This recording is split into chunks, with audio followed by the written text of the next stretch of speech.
Hello everyone, welcome back to the real Queen Nefertiti 33 channel. I am Tatiana.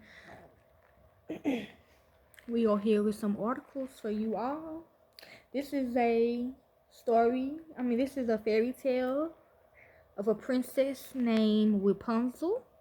I'm gonna tell y'all the dark side, I'm gonna tell y'all the story. I'm gonna go ahead and tell you what it means, y'all.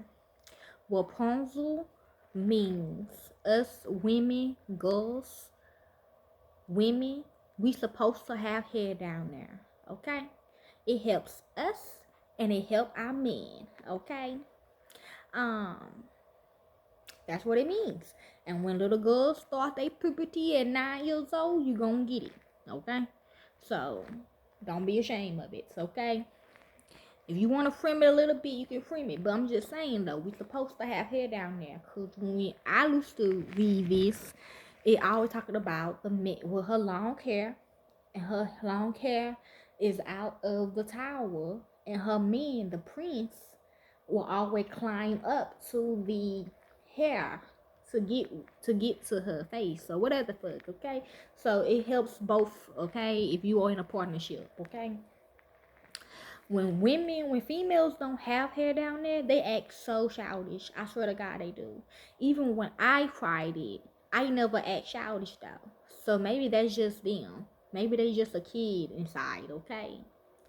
But yes, okay, making fun of people with a personal preference is not gonna get you famous, okay? I'm just saying. So let's begin. The story Rapunzel has many dark variations, including the true story of Saint Barbara. The story is thought to be the basic for the Rapunzel fairy tale. It tells of a young woman in Italy who was so beautiful that her father locked her in a tower to protect her from men. She converted to Christianity and refused all marriage proposals, which angered her pagan father. When he drew his sword on her, she prayed for help, and God created a hole in the tower for her to escape. However, she was discovered and beheaded by her father, who was then struck by lightning. Okay, basically. Cause I be having girls like literally coming to get me to get a rat. Like they like trying to, I be thinking they trying to kidnap me, They kind of is like a kidnapping when they just barge in on you and just grab you and have their little Chinese person with the razor and with the rats and stuff. Like, nah, baby, don't try to make me not be connected to myself. We have a problem, okay? So that's what that means. The princess descended into madness.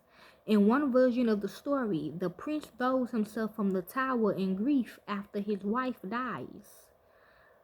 I learned this from my stepfather, cause when the blessed women in the court would go get their rats and their little shave or whatever, he would get some problems. He would go off the deep end. But I was the only one that already kept mine down there for me personally. And when he come and you know relieve himself or whatever, you know what I'm saying, he feels so much better.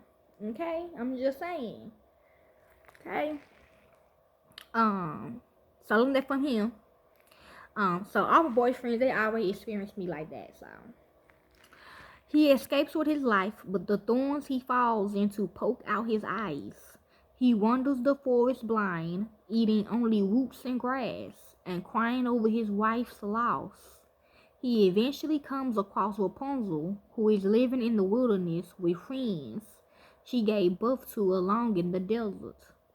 The other side is the Orga plot to extend her youth. Okay? In one version, the villain's plot to extend her youth is defeated when she dissolves into dust while falling to her death. And the last one of the dark version is the heroine's parents forfeit their daughter. In one version, the heroine's parents forfeit their daughter as punishment for stealing the villain's resources. See? And they did lose to do that to me. When they did send me to a kid or whatever, I'm gonna say like about the age where you can't go ahead down there yet. Okay.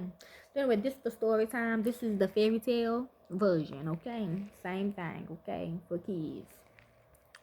Once upon a time, in a land far, far away, there lived a young girl named Rapunzel. She was known throughout the kingdom for her long golden hair, which flowed like a waterfall down the tall tower she lived in.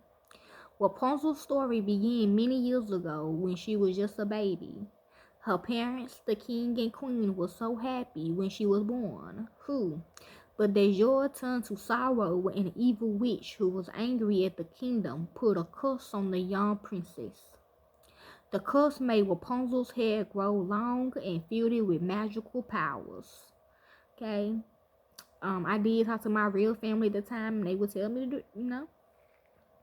To keep Rapunzel safe, the king and queen decided to send her to live in a hidden tower deep in the forest. They knew the witch would never find her there. The tower was so tall that it touched the sky, and it had no doors or stairs. The only way to enter the tower was through a small window at the very top. As the years passed, Rapunzel grew into a lovely young girl. She spent her days reading, painting, and singing songs that echoed through the forest. Her only company was the forest animals who visited her, and she named them all. There were Whiskers, the rabbit, Feather the bluebird, and Fluffy the squirrel. She loved them dearly. Now, as the story goes, there was a brave and kind-hearted prince who lived in a neighboring kingdom. He had heard rumors of the beautiful girl with the long golden hair locked away in a tower. He was determined to find her and rescue her from her lonely life. One day, as he was riding through the forest on his white horse, he heard a sweet voice singing in the distance. The song was so beautiful that it drew him closer and closer to the tower. He followed the sound of the singing until he found himself standing beneath Rapunzel's window. Rapunzel had never seen a prince before, and she was both surprised and delighted when she saw him. She leaned out of the window and her long hair fell down like a golden waterfall. The prince was captivated by her beauty and the enhancing sound of her voice. "Who are you?" he called up to her. Rapunzel was equally interested by the prince's handsome face and gentle manner. "I am Rapunzel," she replied, "and I've been locked in this tower for as long as I can remember. Who are you, and why have you come here?" All these codes, y'all. The prince introduced himself and told her about his quest to find the girl with the long golden hair. Rapunzel's heart skipped a beat. She had never met anyone outside of her animal friends, and the prince's presence filled her with a mixture of excitement and fear. As they talked, the two young people grew closer and closer. They laughed, shared stories, and found they had much in common. Rapunzel's beautiful singing voice enchanted the prince, and he vowed to come back every day to visit her. The visits from the prince became the highlight of Rapunzel's life.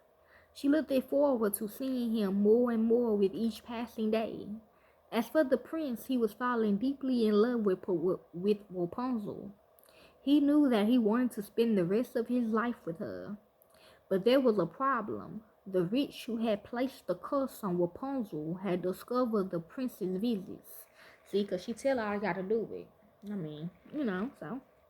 And that's a curse right there, because some people don't know this, okay? Some people will literally call you nasty.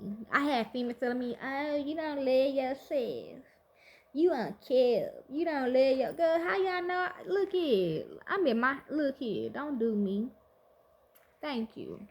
She was furious and determined to stop the two from seeing each other.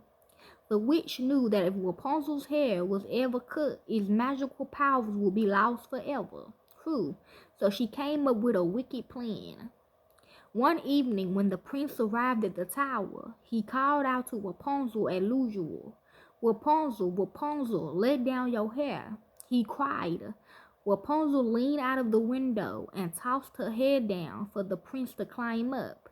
But as the prince reached the top, he was met not by Rapunzel, but by the angry witch. See? That symbolism right there. She held a pair of scissors in her hand, and before the prince could react, she cut off Rapunzel's long golden locks. Rapunzel cried out in pain and sadness. The witch banished the prince from the tower, and he was forced to leave Rapunzel behind him. She was heartbroken, and the tears that fell from her eyes were like drops of gold. Without her magical hair, she was left helpless in the tower. The witch who had taken Rapunzel's hair for herself cast the young girl out of the tower and into the wilderness. See, Nikki, what down there? Rapunzel was left alone with hair, all parts of you. Rapunzel was left alone and afraid, with no idea of how to survive in the outside world. The years went by and Rapunzel roamed the land, her beautiful hair now short and ordinary. She often wondered what had become of the prince who had stolen her heart. She longed to see him again and to be reunited with the love they had shared. As for the prince, he had wandered the kingdom in search of Rapunzel. He had searched high and low, never giving up hope that he would find her once more. One day, as fate would have it, the prince and Rapunzel crossed paths in the forest. He recognized her instantly despite her shorter hair, and she knew him as the one who had captured her heart. They ran into each other's arms, and their love was as strong as ever. The prince vowed to care for Rapunzel and make her happy for the rest of their days. And so the two lived happily ever after, proving that even the most challenging trials and obstacles could not keep true love apart. The kingdom celebrated their union, and the love between Rapunzel and the prince was celebrated for generations to come. Now, on that point, I feel like if you do, they will come for your kid or something, your baby girls. So be careful, okay? I know, right? They done, but yeah, that's how they think too. And there, my dear child, is the end of the story of Rapunzel. Now it's time to close your eyes and drift off to dreamland where your own adventures await. Yes. Good night, and may your dreams be as magical as its tale. The end. Follow-up questions for y'all. How did Rapunzel and the Prince Love help them overcome the challenges they faced in the story? I don't know. I guess they worked it out, That's all I heard was they worked it out. What do you think Rapunzel learned from her time alone in the tower, and how did it shape her character? I'm hearing to be you, okay? The way the Most High made you. That's what I'm hearing, okay? In what ways can we find courage and hope, just like the prince, when we face difficult situations or challenges in our own lives? I heard look to your kids, look to your daughters, okay? So, yes, that is the story of Rapunzel. Enjoy. 1313 448